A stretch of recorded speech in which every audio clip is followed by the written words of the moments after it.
ನಮಸ್ಕಾರ ಪ್ರಿಯ ವೀಕ್ಷಕರೇ. ಸಮುದ್ರದಲ್ಲಿ ಮೀನು ಹಿಡಿಯುವ ಶಿಪ್ಪಲ್ಲಿ ಕಾಲು ಜಾರದೇ ಇರಲು ತಯಾರಿಸಿದ ಕ್ರಾಕ್ಸ್. ಪ್ರಪಂಚದ ದೊಡ್ಡ ದೊಡ್ಡ ವ್ಯಕ್ತಿಗಳು ಮತ್ತು ಸೆಲೆಬ್ರಿಟೀಸ್ ಕೂಡ ಈ ಕ್ರಾಕ್ಸ್ ಶೂನ ಹಾಕಿದ್ದಾರೆ. ಹಾಗಾದ್ರೆ ಬನ್ನಿ ಈ ಕ್ರಾಕ್ಸ್ ಬೆಳೆದು ಬಂದ ಜರ್ನಿ ಹೇಗಿತ್ತು ಅಂತ ಈ ವಿಡಿಯೋದಲ್ಲಿ ನೋಡೋಣ. ಮತ್ತೆ ನಮ್ಮ ಚಾನಲ್ಗಿನ್ನೂ ಸಬ್ಸ್ಕ್ರೈಬ್ ಆಗದಿದ್ರೆ ಪ್ಲೀಸ್ ಚಾನಲ್ಗೆ ಸಬ್ಸ್ಕ್ರೈಬ್ ಮಾಡಿ, ಹಾಗೆ ಪಕ್ಕದಲ್ಲೇ ಕಾಣೋ ಬೆಲ್ ಐಕಾನ್ ನ ಪ್ರೆಸ್ ಮಾಡಿ.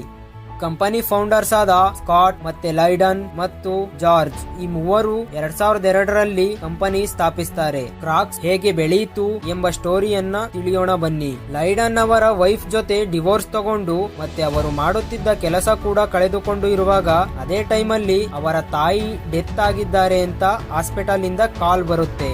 ಆಗ ಸಿಚುಯೇಷನ್ ಲೈಡನ್ ಅವರಿಗೆ ತುಂಬಾ ಕೆಟ್ಟದಾಗಿತ್ತು. ಆಗ ಅವರ ಚಿಕ್ಕ ವಯಸ್ಸಿನ ಫ್ರೆಂಡ್ಸ್ ಜಾರ್ಜ್ ಮತ್ತು ಸ್ಕಾಟ್ ಲೈಡನ್ ಅವರನ್ನು ಸಮಾಧಾನ ಮಾಡಲು ಒಂದು ಶಿಪ್ ತೆಗೆದುಕೊಂಡು ಸಮುದ್ರಕ್ಕೆ ಹೋಗುತ್ತಾರೆ.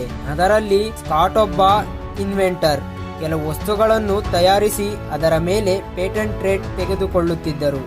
ಮತ್ತೆ ಜಾರ್ಜ್ ಒಬ್ಬ ಸ್ಮಾಲ್ ಬಿಸ್ನೆಸ್ ಮ್ಯಾನ್ ಆಗಿದ್ರು. ಅವರು ಡೊಮಿನೋಸ್ ಫ್ರಾಂಚೈಸಿಗಳನ್ನು ನೋಡಿಕೊಳ್ಳುತ್ತಿದ್ದರು. ಮತ್ತೆ ಇವರು ಮೂವರು ಶಿಪ್ಪಲ್ಲಿ ಹೋಗುವಾಗ ಸ್ಕಾಟ್ಗೆ ಒಂದು ಬಿಸ್ನೆಸ್ ಐಡಿಯಾ ಬರುತ್ತದೆ. ಅದೇನಪ್ಪ ಅಂದ್ರೆ ಫ್ಯೂಮ್ ಕ್ರಿಯೇಷನ್ ಅನ್ನೋ ಕಂಪನಿ ಒಂದು ಶೂ ತಯಾರಿಸಿದೆ.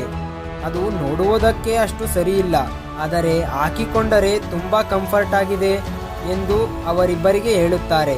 ಆಗ ಸ್ಕಾಟ್ ಅದಕ್ಕೆ ಬ್ಯಾಕ್ ಸ್ಟ್ರ್ಯಾಪ್ ಆಡ್ ಮಾಡಿ ಮತ್ತು ಸಣ್ಣ ಪುಟ್ಟ ಮೋಡಿಫಿಕೇಶನ್ಸ್ ಮಾಡಿ ಅವರ ಇಬ್ಬರು ಫ್ರೆಂಡ್ಸ್ಗೆ ತೋರಿಸುತ್ತಾರೆ. ಆಗ ಅವರು ಇಬ್ಬರು ಈ ಶೂಸ್ ನೋಡಿ, ಈ ಶೂಸ್ ನೋಡುವುದಕ್ಕೆ ಚೆನ್ನಾಗಿಲ್ಲ, ಜನ ಇದನ್ನು ಹೇಗೆ ತೆಗೆದುಕೊಳ್ಳುತ್ತಾರೆ ಎಂದು ಸ್ಕಾಟ್ಗೆ ಹೇಳುತ್ತಾರೆ. ಆಗ ಸ್ಕಾಟ್ ಅದನ್ನು ಒಂದು ಸಾರಿ ಕಾಲಿಗೆ ಹಾಕಿಕೊಂಡು ನೋಡಿ, ನಿಮಗೆ ಗೊತ್ತಾಗುತ್ತದೆ ಎಂದು ಹೇಳುತ್ತಾರೆ. ಆಗ ಅದನ್ನು ಕಾಲಿಗೆ ಹಾಕಿಕೊಂಡಾಗ ಇವು ತುಂಬಾ ಕಂಫರ್ಟ್ ಮತ್ತು ಲೈಟ್ ವೈಟ್ ಆಗಿ ಇರುತ್ತವೆ. ರೀಸನ್ ಏನಪ್ಪಾ ಅಂದ್ರೆ ಇದನ್ನ ಪ್ಲಾಸ್ಟಿಕ್ ಇಂದ ರಬ್ಬರ್ ಇಂದ ಮಾಡಲಾಗಲ್ಲ, ಇದನ್ನು ಕ್ರಾಸ್ ಲೈಟ್ ಅನ್ನು ರೆಸಿನ್ ಇಂದ ಮಾಡಲಾಗುತ್ತದೆ. ಇದರಲ್ಲಿರೋ ಕಂಫರ್ಟ್ನೇ ಇದರ ಸೆಲ್ಲಿಂಗ್ ಪಾಯಿಂಟ್ ಅಂತ ಸ್ಕಾಟ್ ಹೇಳುತ್ತಾರೆ. ಆಗ ಈ ಮೂವರು ಕೂತು ಯೋಚನೆ ಮಾಡ್ತಾರೆ. ಆ ಶೂಸ್ ನೋಡೋಕೆ ಅಷ್ಟು ಚೆನ್ನಾಗಿ ಕಾಣಿಸುತ್ತಿರಲಿಲ್ಲ, ಆದ್ರೆ ಶಿಪ್ಪಲ್ಲಿ ಕೆಲಸ ಮಾಡುವಾಗ ತುಂಬಾ ಕಂಫರ್ಟ್ ಆಗಿತ್ತು. ಮತ್ತೆ ಸ್ವಲ್ಪ ದೂರದಲ್ಲಿ ಒಂದು ಬೋಟ್ ಫೆಸ್ಟಿವಲ್ ಮಾಡ್ತಿದ್ರು. ಅಲ್ಲಿ ಹೋಗಿ ಇವರ ಶೂಸ್ ನೆಲಕ್ಕೆ ಹಾಕ್ತಾರೆ. ಮತ್ತೆ ಅಲ್ಲಿರುವ ಜನಗಳಿಗೆ ಹೀಗೆ ಹೇಳ್ತಾರೆ, ನಿಮಗೆ ಇಷ್ಟವಾದರೆ ಈ ಶೂಸ್ ತಗೊಳ್ಳಿ, ಒಂದು ಸಲ ಈ ಶೂಸ್ ನಿಮ್ಮ ಕಾಲಿಗೆ ಹಾಕಿ, ಇಷ್ಟ ಆಗದಿದ್ದರೆ ಸಮುದ್ರಕ್ಕೆ ಎಸೆದು ಬಿಡಿ ಅಂತ ಹೇಳ್ತಾರೆ. ಆಗ ಜನಗಳಿಗೆ ಆ ಶೂಸ್ ಇಂದ ತುಂಬಾ ಕಂಫರ್ಟ್ ಸಿಗುತ್ತೆ. ಮತ್ತು ಅದೇ ಫೆಸ್ಟಿವಲ್ ಅಲ್ಲಿ ಅವರು 2000 ಜೊತೆ ಕ್ರಾಕ್ಸ್ ಮಾರಾಟ ಮಾಡುತ್ತಾರೆ. ಸಾಧನೆ ಅಂದ್ರೆ ಇದೆ ಅಲ್ವಾ. ಈಗ ಈ ಶೂಗಳಿಗೆ ಕ್ರಾಕ್ಸ್ ಅಂತ ಹೇಗೆ ಹೆಸರು ಬಂತು ಅಂತ ನೋಡೋಣ. ನಾನು ಮೊದಲೇ ಹೇಳಿದಾಗೆ ಶಿಪ್ಪಲ್ಲಿ ಸ್ಲಿಪ್ ಆಗದೆ ಕಂಫರ್ಟ್ ಆಗಿ ಕೆಲಸ ಮಾಡಲು ಈ ಶೂಸ್ ಅನ್ನು ತಯಾರಿ ಮಾಡಿದ್ರು. ಆದರೆ ಇವರು ಮೊಸಳೆಗಳು ಹಾಕಿಕೊಂಡರೂ ನೆಲದಲ್ಲಿ ಮತ್ತು ನೀರಿನಲ್ಲಿ ಅವುಗಳು ಕಂಫರ್ಟ್ ಆಗಿರುತ್ತವೆ ಎಂದು ಈ ಕಂಪನಿಗೆ ಕ್ರಾಕ್ಸ್ ಅಂತ ಹೆಸರಿಡುತ್ತಾರೆ. ಮತ್ತೆ ಸ್ಟೋರಿ ಕಡೆ ಬರೋಣ.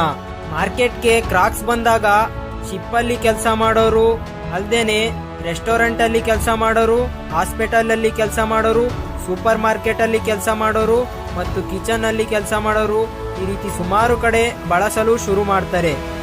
ಆರಂಭದಲ್ಲಿ ತುಂಬಾ ಹೆಸರು ಮಾಡುತ್ತೆ ಈ ಕ್ರಾಕ್ಸ್ ಕಂಪನಿ. 2002ರಿಂದ 2003ರವರೆಗೆ 80,000 ಜೊತೆ ಶೂಸ್ ಮಾರಾಟ ಮಾಡುತ್ತಾರೆ. ಅದು 226% ಪ್ರಾಫಿಟ್ ನೊಂದಿಗೆ. ಆ ಪ್ರಾಫಿಟ್ ಇಂದ ಕ್ರಾಕ್ಸ್ ಫಸ್ಟ್ ಟೈಮ್ ತಯಾರಿಸಿದ ಫ್ಯೂಮ್ ಕ್ರಿಯೇಷನ್ ಕಂಪನಿಯನ್ನು ಸಹ ಸ್ವಂತ ಮಾಡ್ಕೊಂತಾರೆ. ಇಲ್ಲಿಂದ ಅವರ ಬಿಸ್ನೆಸ್ ಸ್ಲೋ ಆಗಿ ಅಮೆರಿಕ ಸ್ಟೇಟ್ಗೆ ಹೋಗೋದಕ್ಕೆ ಸ್ಟಾರ್ಟ್ ಆಗುತ್ತೆ ಮತ್ತು ಕ್ರಾಕ್ಸ್ಗೆ ಒಂದು ಮೌತ್ ಪಬ್ಲಿಸಿಟಿ ಬೆಳೆಯುತ್ತೆ. ಅಮೆರಿಕದಲ್ಲಿ ಕ್ರಾಕ್ಸ್ ಬಗ್ಗೆ ಗೊತ್ತಿಲ್ಲದಿದ್ದವರು ಸಹ ಮೌತ್ ಪಬ್ಲಿಸಿಟಿಯಿಂದ ಆ ಬ್ರಾಂಡ್ ನ ತೆಗೆದುಕೊಳ್ಳುತ್ತಿದ್ದರು.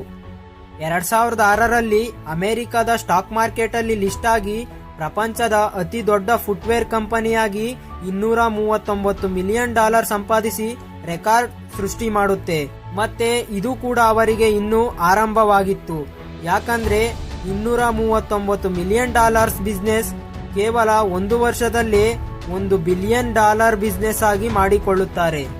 ಬಿಸ್ನೆಸ್ ಯಾವಾಗ ಜಾಸ್ತಿ ಆಯ್ತೋ ಆಗ ಸಮಸ್ಯೆಗಳು ಜಾಸ್ತಿ ಆದವು. ಕಂಪನಿ ಫೌಂಡರ್ ಆದ ಜಾರ್ಜ್ ಮೇಲೆ ಅವರ ಅಳಿಯಾನೇ ನನ್ನನ್ನು ಕೊಲ್ಲಲು ಪ್ರಯತ್ನಿಸಿದ ಎಂದು ಪೊಲೀಸ್ ಕಂಪ್ಲೇಂಟ್ ಮಾಡುತ್ತಾರೆ. ಮತ್ತೆ ಅದೇ ಟೈಮಲ್ಲಿ ಜಾರ್ಜ್ ಕುಡಿದು ಗಾಡಿ ಓಡಿಸಿ ಆಕ್ಸಿಡೆಂಟ್ ಮಾಡಿ ತುಂಬಾ ನ್ಯೂಸ್ಗಳಲ್ಲಿ ಬಂದಿತ್ತು. ಇದೇ ಕಾರಣಕ್ಕೆ ಜಾರ್ಜ್ ಅನ್ನು ಕಂಪನಿ ಸಿಇಒ ದಿಂದ ತೆಗೆದು ಬಿಡುತ್ತಾರೆ. ಆಗ ಹೊಸ ಸಿಇಒ ಆಗಿ ರಾನ್ ಅನ್ನು ಮಾಡುತ್ತಾರೆ. ಇವರು ಸಿಇಒ ಆದ ಮೇಲೆ ಕ್ರಾಕ್ಸ್ ಬಿಸ್ನೆಸ್ ತುಂಬಾ ಜಾಸ್ತಿ ಆಗುತ್ತೆ. ಮೊದಲು ಜಾರ್ಜ್ ಇದ್ದಾಗ ಬರೀ 2 ರೀತಿಯ ಶೂಸ್ ಮ್ಯಾನುಫ್ಯಾಕ್ಚರಿಂಗ್ ಮಾಡ್ತಿದ್ರು. ರಾನ್ ಬಂದ ಮೇಲೆ 250 ಡಿಫ್ರೆಂಟ್ ಟೈಪ್ ಶೂಸ್ ಮಾಡೆಲ್ಸ್ ನ ತಯಾರಿಸುತ್ತಾರೆ. ಆದರೆ ಅವರ ದುರ್ವಿಧಿಯಿಂದ 2008ರಲ್ಲಿ ಫೈನಾನ್ಷಿಯಲ್ ಕ್ರೈಸಿಸ್ ಬರುತ್ತೆ. ಆಗ ಜನಗಳಿಗೆ ಯಾವ ಪ್ರಾಡಕ್ಟ್ನು ತಗೊಳ್ಳೋಕೆ ಆಗ್ತಿರ್ಲಿಲ್ಲ. ಲೈಕ್ ಕೊರೋನಾ 2020ರಲ್ಲಿ ಬಂದಿತ್ತಲ್ಲ, ಆ ರೀತಿ. ಆದ್ದರಿಂದ ಕ್ರಾಕ್ಸ್ ಬಿಸ್ನೆಸ್ ತುಂಬಾ ಕುಸಿದು ಬಿಡುತ್ತೆ. ಕಡಿಮೆ ಸಮಯದಲ್ಲಿ ಹೆಚ್ಚು ಹೆಸರು ಮಾಡಿದ್ದ ಕ್ರಾಕ್ಸ್ ಕಂಪನಿ ಒಂದು ಕಾಪಿ ಪ್ರಾಡಕ್ಟ್ ಅಂತ ಮೌತ್ ಪಬ್ಲಿಸಿಟಿ ಆಗುತ್ತೆ. ಈ ವಿಚಾರ ಜನಗಳಿಗೆ ಗೊತ್ತಾದ ಮೇಲೆ ಕ್ರಾಕ್ಸ್ ಕಂಪನಿಯ ಶೇರ್ಸ್ ಗಳನ್ನ ಜನಗಳು ಮಾರಿಬಿಡ್ತಾರೆ. $68 ಇರುವ ಶೇರ್ಸ್ ಕೇವಲ $1ಗೆ ಕುಸಿದು ಬಿಡುತ್ತೆ. ಮತ್ತೆ ಕಂಪನಿ ಮಾರ್ಕೆಟ್ಗೆ ಬರಬೇಕಾದ್ರೆ 10 ವರ್ಷ ತೆಗೆದುಕೊಳ್ಳುತ್ತೆ. ಇದಿಷ್ಟು ಆದ್ಮೇಲೆ 10 ವರ್ಷಗಳ ಕಾಲ 2008ರಿಂದ 2018ರವರೆಗೆ ಅವರ ಮಿಸ್ಟೇಕ್ ಅನ್ನು ಸರಿಪಡಿಸಿಕೊಳ್ಳುತ್ತಾರೆ. 2018ರಲ್ಲಿ ಡಿಫ್ರೆಂಟ್ ಶೂ ಮಾಡೆಲ್ಸ್ ನ ಇಂಟ್ರೊಡ್ಯೂಸ್ ಮಾಡ್ತಾರೆ.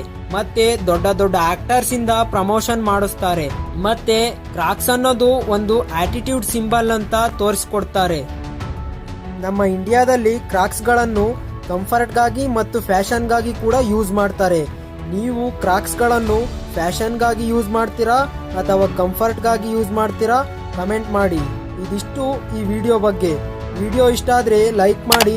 ಮತ್ತೆ ಚಾನಲ್ಗಿನ್ನೂ ಹೊಸಬರಾಗಿದ್ರೆ ಪ್ಲೀಸ್ ಚಾನಲ್ ಅನ್ನು ಸಬ್ಸ್ಕ್ರೈಬ್ ಮಾಡಿ.